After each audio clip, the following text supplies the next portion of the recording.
Nous ne pouvions en effet, à l'entame de notre réflexion, bouder le plaisir d'une victoire bien méritée de nos lions devant les ogres polonais. Cette victoire, qui nous renoue avec une fierté nationale, fut saluée et célébrée aux quatre coins de notre pays, dans un élan d'unité. Unité fut aussi le maître mot qui nous a valu une seule corité, avec un juste hommage que nous devons rendre aux familles religieuses. Et donc confirmer ce qui est devenu une règle et non une exception. Mais il en a été autre, et c'est bien regrettable, du champ politique.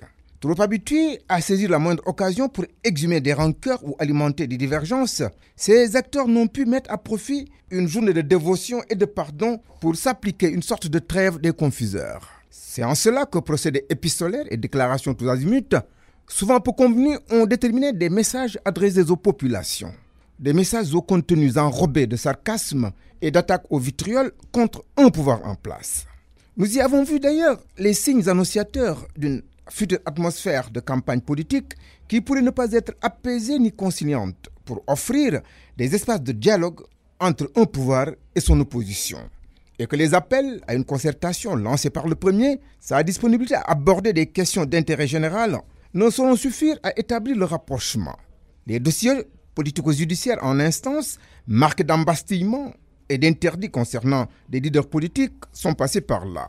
Ils sont revenus dans certains propos comme le rappel d'une exigence de libération ou la levée de mesures de contrainte à l'endroit de ces derniers. La pratique politique étant son ancien un art consommé de la duplicité, il est à parier que faucons et maximalistes des deux camps vont bientôt se signaler en plumitifs de l'insulte et de l'arrogance ou en porteurs de propos incendiaires et peu respectueux. Ils nous font craindre d'ailleurs une montée des passions, les dérapages de toutes sortes, ainsi qu'une forte incitation aux violences verbales ou même physiques.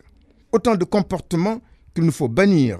Ils ont souvent accompagné nos périodes d'élection et contribué à écorner l'image de notre démocratie.